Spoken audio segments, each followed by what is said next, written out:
Magnificent Monday to each of you, and welcome to the Locked On Grizzlies podcast. All-Star Weekend is now behind us, and while it was an amazing experience overall in terms of Ja Morant and the 75th anniversary celebration, a little bit of a lackluster overall outcome for Ja Morant in his first All-Star game. But why that's not necessarily that significant, what is significant is now with the All-Star Weekend behind them, the production of Desmond Bane and Ja Morant becomes even more important, and talking about why it's going to be important with some major injury news when it comes to the Phoenix Suns potentially shaking up the top of the Western Conference a bit. That and much more. Here we go.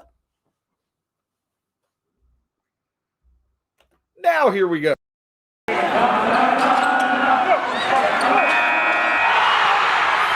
are Locked On Grizzlies, your daily Memphis Grizzlies podcast, part of the Locked On Podcast Network, your team every day.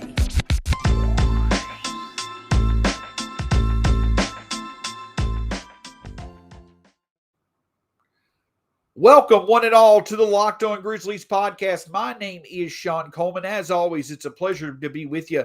Hope wherever you are and wherever you are listening, you're having a wonderful start to your day. Of course, we want to thank you so much for making Locked On Grizzlies your first listen of the day. Make sure you check out your second listen of the day, being the Locked On NBA podcast. All the great stuff from All-Star Weekend, plus getting you ready for the second half of the season when it starts later on this week. You can find myself at Stats SAC, the show at Locked On Grizz, the podcast wherever it's available: Spotify, Stitcher, Apple Podcasts, Google Podcasts, the Odyssey app. Wherever you choose to listen, it's free on all platforms. And right here on YouTube, hit that subscribe button below. Over 500 followers now. Thank you so much for the support. And we've just cleared 1,000 episodes in the history of Locked On Grizzlies. Certainly an historic week when it comes to the Locked On Grizzlies podcast. If you're a new listener, thank you so much for your support. If you've been a long-time listener, thank you for being along for the ride. So many great things coming up in the future of this podcast, just as it is for the future of the Memphis Grizzlies. Also want to remind you of our title sponsor for today's show, which is BetOnline.net. Make sure you check out all the latest props, odds, and great features at BetOnline.net as you gear up for what should be a special few months when it comes to both pro and college hoops. With the NBA playoffs now less than 2 months away, and obviously March Madness on the college end.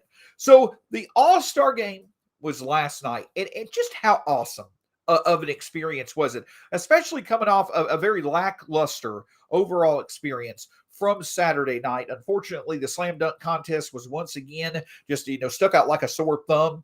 For us Grizzlies fans, we had hoped that Desmond Bane had a little bit better results in the three-point shootout. It just was not there.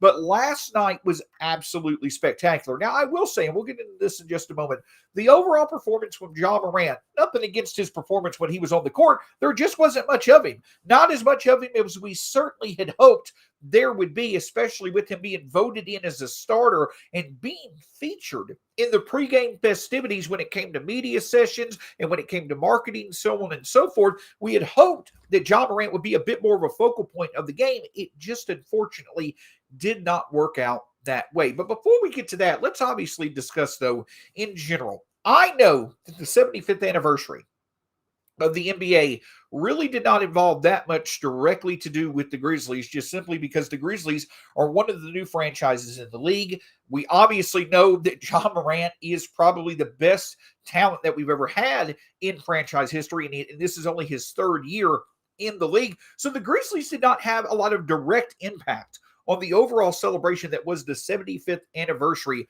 of the league. But regardless of that, how magnificent was yesterday, seeing all of the legends interact, be in the same building, all the video clips, all the different experiences that we got to see from different clips and different interviews, and just what we saw obviously during the All-Star game. All those things combined were just absolutely magnificent. No matter how old you are, or how much experience you've had with the NBA, or to what level of a fan you are, these were the best of the best that have ever played the game. Unfortunately, a few were not able to be here, obviously, because they have since passed. Obviously, who stands out more than anybody is Kobe Bryant. Some were not able to make it due to other obligations that they had going on. But the collection of talent especially seeing Michael Jordan and Magic Johnson and others to LeBron and others, even the KG Ray Allen interaction that was, want to call it petty, want to call it a bit negative, sure, but just so many different levels of fun and just surreal feelings from having all of these greats in one place. And to see Ja Morant being involved right after they introduced Michael Jordan, seeing the camera go to Ja Morant to do a scripted, segue into the next segment, it was unbelievable to see. So just in terms of many of us, Memphis, again, is one of the cities in America where basketball just means more. Basketball has a higher level of significance in Memphis overall in terms of, the fabric of the city than it does in most places. And so if you're a fan of the Grizzlies, you're likely a fan of the NBA as a whole. So just to see all this collection of great talent being celebrated at once, it was a magnificent experience. And what about the game itself, right? 163-160, Team LeBron, or 163-161, Team LeBron on a final shot by LeBron James, getting the win again for very, very fantastic reasons. The winning proceeds going to very good causes, but just some spectacular performances. Steph Curry, probably the most dominating performance we've seen in All-Star game history. 16 threes, 50 points overall. He could not make the final shot at the end that he wanted to. There was a clip that showed he was trying to get an idea of what the overall point total, what the highest point total was that had been scored in a playoff or in an All-Star game. He wanted it. He wanted that distinction, especially in Cleveland, but he just couldn't hit that shot at the end. But it was LeBron who, storyline wise, it couldn't have been better scripted than that, who hit the shot in Cleveland to win his team the game. Now, obviously Steph wins MVP, but some great performances from Fred VanVleet, Devin Booker, Joel Embiid, and others. But of course, the thing that stuck out for many Grizzlies fans is the fact that Ja Morant, 6 points, 3 assists. He had some of the better highlights of the night when it came to the dunks that he got from Trae Young, but overall over 18 minutes played for Ja Morant. Players like Chris Middleton and other reserves who, if you put these 24 players together, those players probably were the 19th, 20th lower overall selections to these teams if you were to rank them. Ja Morant was a starter. Ja Morant was voted in as one of the top vote getters. Ja Morant was a featured member of the pregame festivities. He was a featured focal point of this game. And for him not to be out there in the fourth quarter, when the game is on the line, when everybody's focused on the game being played, it was a bit of a disappointment. I honestly think, yes, he should have been out there. He earned the right to be out there with the other starters or with the other most significant talents in the league playing out this game to determine who would win. Now, I think a couple of factors did come into play. I do feel as if Eric Spoelstra, who was head coach of Team Durant, I think he probably just felt the lineup that he had out there was going to be the lineup that gave him the best chance to win.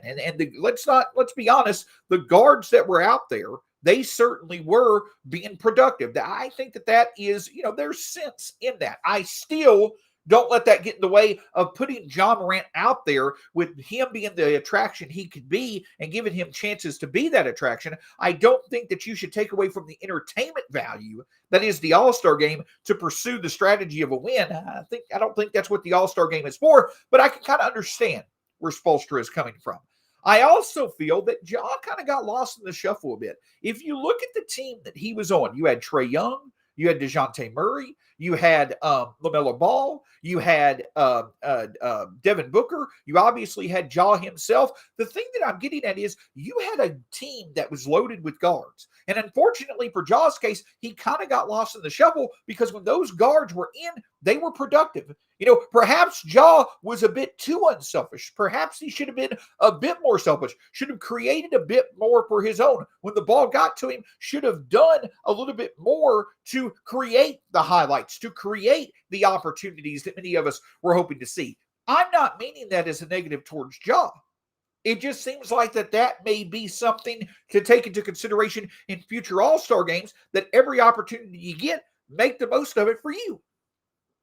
And that may not have been that important to Ja last night. He said in the post-game press conference, I really wasn't giving that much energy, more focused on the second half of the season. So, I don't think it's really anything significant that Ja's overall performance last night may have been a bit less than we had hoped. I truly do feel that he should have been out there with the rest of the marquee talents in the final moments of the game when all eyes were focused on who would win. He certainly should have been out there. But the fact that overall his performance may not have been what we had hoped for, or overall he didn't play as many minutes as we had hoped for, at the end of the day, I don't think it's that significant of a thing. But I do truly feel that obviously this experience was great for Ja. He got to be able to realize and experience what he has earned. He was able to take a step back and enjoy his accomplishments so far, but also get motivated to continue to make the most of them moving forward. And that's a big, big key that I think is going to show up even more in the second half.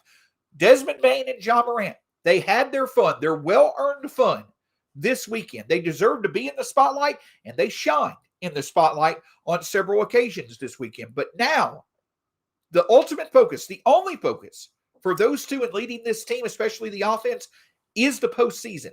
And making sure not only are the Grizzlies in the best position for the postseason, but they give every effort that they can to make this as special a season as possible.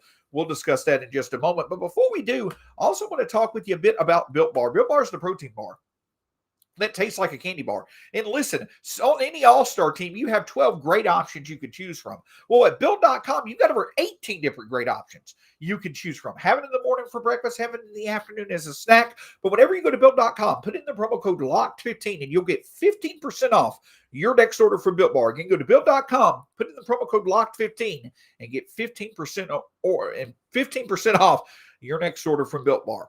A really fun show for you tomorrow. It will not just be me in the Locked On Grizzlies podcast. We actually will be having a roundtable discussion. The top of the Western Conference, myself, Brandon Clean from Locked On Suns, David Locke from Locked On Jazz, as well as Locked On Warriors, all together in one spot, the top 4 teams in the West, discussing the outlook of the rest of the season. I'm going to be honest with you. I showed a bit of swagger because I represent a team that has earned the right to show their swagger. But tomorrow, instead of Locked On Grizzlies, you'll get a Locked On roundtable discussion. The top of the Western Conference. How does the rest of the season look for the 4 teams right now at the top of the Western Conference? It'll be a special edition of the Locked On Grizzlies podcast for you on tomorrow's episode. But now we know that Desmond Bane and Ja Morant have experienced All-Star Weekend. The breakout of Desmond Bane this year, the ascension of Ja Morant into being truly one of the best talents in the NBA now and moving forward, they have been rewarded for their efforts. They were in the spotlight. They had several big moments in the spotlight. Their accomplishments were celebrated. They, if you want to call it, got their flowers, whatever have you. They were able to take a step back, really soak it all in just to how awesome their production has been this season. How awesome it is to be on the same stage as many of the best talents in the league, their peers, and be able to enjoy a weekend of not relishing their accomplishments, but just enjoying the recognition that their accomplishments earned. Well, I can tell you this, now that that is past, I'm excited to see what is to come. Because I'm not saying that the All-Star game being on the horizon in the first half of the season, I'm not saying that's something that distracted Desmond Bane or Ja Morant, that it took away from their overall focus of being what they can be in this season. It was something to work toward that both of them did an excellent job working toward all season long. But imagine now that they've been working towards a championship, they've been working towards getting better, they've been working towards making the most of their opportunity. Now that the All-Star game is passed, we're going to get a likely elevated focus, a likely elevated performance, a likely elevated overall effort with making this season as special as possible, and especially pursuing a championship. That is the sole focus of this team. It has been all season long. Again, don't get me wrong. But now that we're past the All-Star break, everything that the Grizzlies are working toward now is being in the best position that they possibly can be for the playoffs, but also doing what they need to do to advance in the playoffs. On tomorrow's roundtable discussion, I discuss what the Grizzlies are doing well in the regular season, but how there are going to be other things that they need to do well to advance in the postseason when regular season basketball turns into something a bit different when it comes to the postseason. And that starts with Ja Morant as well as Desmond Bane. Again, it should not be ignored that in the Western Conference, each of the top 4 teams are driven by their backcourt. Their best player on the team from each team is in the backcourt, at least arguably. You have a complementary player or two who make each of the 4 teams at the top of the Western Conference have perhaps 4 of the top 8 overall backcourts in the league. Again, Chris Paul and Devin Booker, Stephen Curry and Klay Thompson, Jordan Poole thrown in there, Donovan Mitchell and Mike Conley, and then, of course, Ja Morant and Desmond Bane. Those 4 teams are led offensively, at least, by their awesome guard combination. Again, 4 of at least the top 10 guard combinations in the league. So if the Grizzlies truly want to make the most of this season, if they truly want to not only make the playoffs, but have the best chance of advancing, they're going to have to consistently get the performances from Ja and Bane that we have seen many times this year. When we have seen Ja and Desmond Bane be able to put together wins on the road against Phoenix when they scored over 60 combined points, when they scored over 55 combined points to beat Harden and Durant in Brooklyn. We know they're fully capable of the type of performances that they'll need in order to get the job done, in order to make this season as special as they want it to be, to become a true championship contender. We know they can do it in one night, but can they consistently do it on any given night? And then you've got the addition of Dillon Brooks as well, who last year in the playoffs, he's the one who stepped up with Ja on the perimeter to really, at least somewhat to an extent, make the series against the Jazz a bit more exciting. But if you've got Ja and Desmond Bane, who are consistently and effectively doing the heavy lifting on offense, now when Dillon Brooks comes back, that allows for him to complement on offense, but then also fully focus on being one of the best 1-2 defensive tandems with Jaren Jackson Jr. on defense. That's what stands out as the big thing to watch out for in this second half of the season. The Grizzlies' ability to have Ja and Desmond Bane be the deciding factor in as many games going forward as possible. And then that putting them in the position to be able to match up effectively against any other guard combination that they'll face in the playoffs. That is going to be a huge advantage for this offense. But the other byproduct of the consistency of Ja and Desmond Bane playing at a high level together is that when Dillon Brooks comes back, he may not have to do as much heavy lifting on offense. He can complement those two with his shooting along with Jaren Jackson Jr. from the perimeter, but then the heavy lifting of Jaren and Dillon can be done on defense.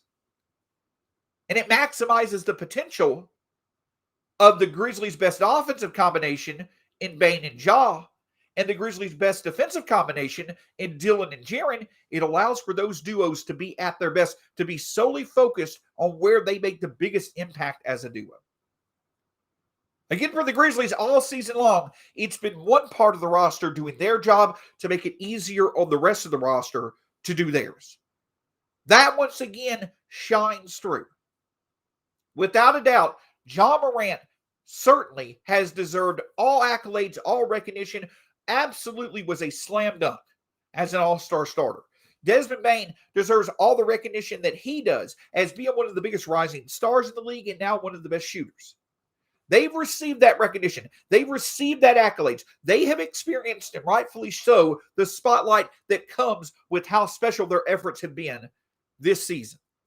But as awesome, as important as those accolades were this weekend for both Bane and Ja, it pales in comparison to how much they both want to be significant factors in a championship contender or a team that can at least put itself in a position to win a championship.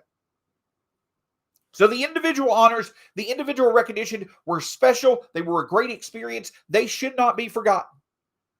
They were everything that they should have been, and hopefully there will be many more in the future. But for now, the sole focus is, again, putting on the best performances possible, as consistent as possible, to be a true championship contender. And if Ja and Desmond Bane can consistently perform at a high level to where we know that they can play like a top 5 backcourt in the league, if they can consistently do that and get in a groove of doing it by the time the playoffs come, if Dylan Brooks can come back healthy, if Ja and Bane are doing what they have the capability of doing consistently on offense, that provides a better opportunity for Dylan and Jared to solely focus on what they can do on defense. And there's not many teams out there that are going to have the ability to offer the combination on offense of Ja and Bane or the combination of Dylan and Jared on defense.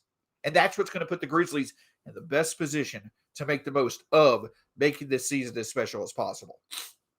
But some other news yesterday certainly came to light that could shake up how things look, the outlook for the Western Conference as a whole. Maybe not as much as some might think, but it's worth discussing. The Chris Paul injury news, we'll discuss that and how it could impact the Grizzlies moving forward. But before we do, I want to talk with you a bit about BetOnline.net, the title sponsor for our show. BetOnline.net is a great source because whether it's pro and college hoops, whether it's, UFC, boxing, what have you, from all the latest odds, totals, player performance props to where the next fired coach is going to land, BetOnline.net is the number one spot for all your sports betting needs. The great thing is that it remains the best spot for all your sports scores, podcasts, news this season. Head to the website today or use your mobile device. BetOnline, where the game starts.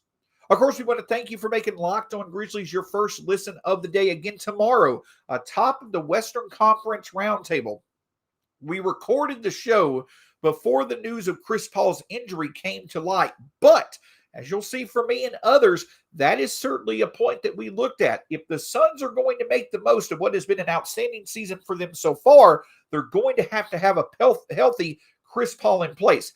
Now that may not seem to be as much of a possibility as one might think, it could open the door for teams like the Warriors, like the Grizzlies, and others. Check that out. And then on Wednesday's edition of the Locked On Grizzlies podcast, we'll discuss the second half. What does the schedule look like? Where could there potentially be either successes or struggles? And what in particular should the Grizzlies be focused on when it comes to rounding out their remainder of the schedule? That and much more on tomorrow's edition, or on Wednesday's edition of the Locked On Grizzlies podcast. So yes, the news that I am referring to is the fact that Chris Paul has basically in some way, shape, or form, a broken thumb, and he will be out now 6 to 8 weeks. Now, that time frame basically brings him back at the start of the playoffs. However, it could potentially put in jeopardy his availability for the first round of the playoffs. Now, let's be honest. The Suns right now are 6.5 games above the Warriors. They are 8 games above the Grizzlies. The Suns have played 58 games so far, and they're basically on pace to win 65 or so games this season, maybe even more than that. The Suns have been the best team in basketball. Without Chris Paul, though, they are much more on an even playing field with the Warriors and the Grizzlies and other teams like the Nuggets or so that could get healthy by the time the playoffs come around. At the end of the day, though, in terms of Chris Paul's injury potentially making the number one spot up for grabs, I personally don't see it. The Warriors are 6.5 games behind the Suns, and the Grizzlies are 8 games behind the Suns.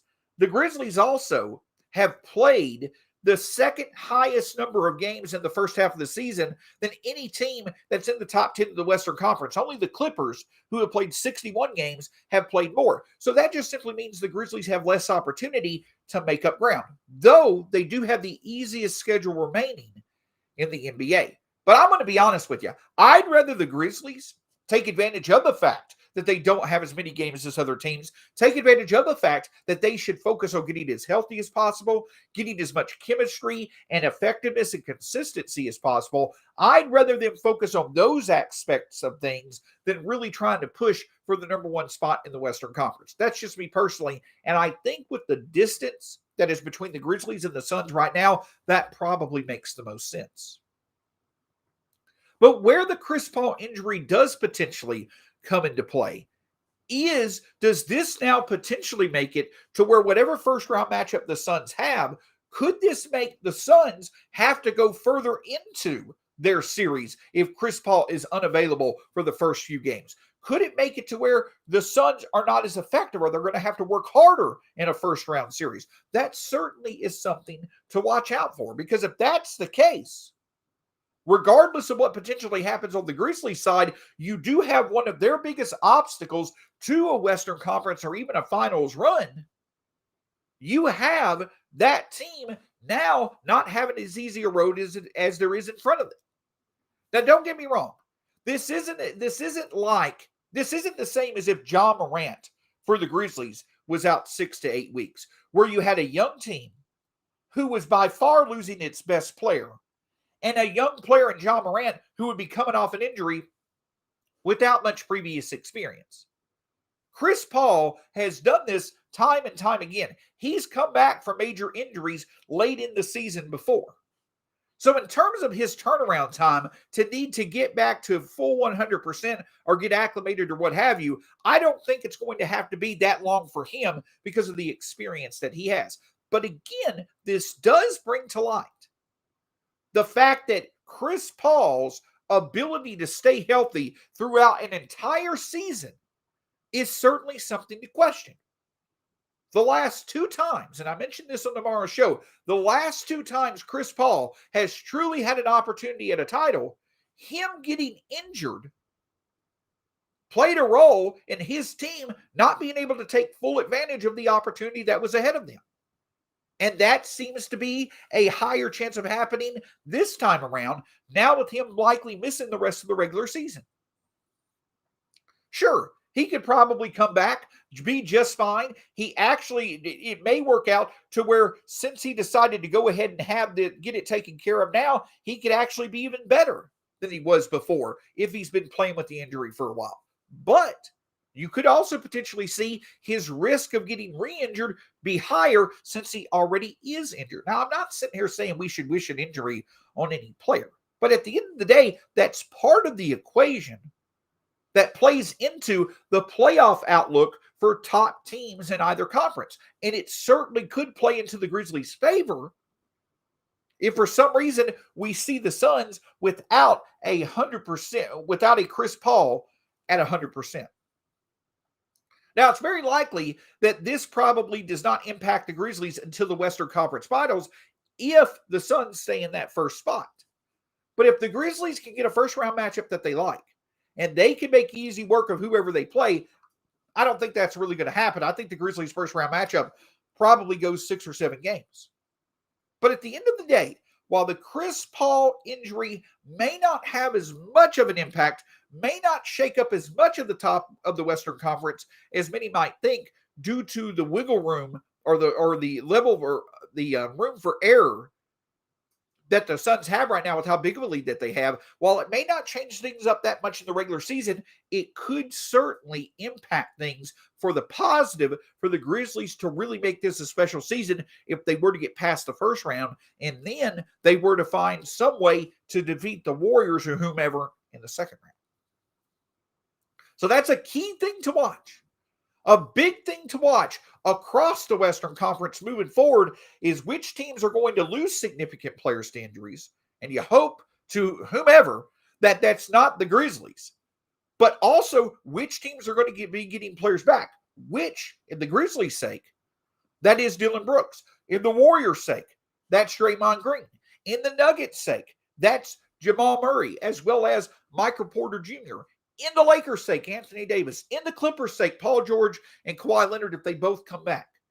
The storylines in the Western Conference, the biggest storylines possible, are going to be which teams potentially lose players to injury, but even more importantly, which teams get them back. And the Suns right now are the team that's losing somebody major, while many other teams are getting somebody major back to hopefully put their chances in an even better position than it is now when it comes to playoff success.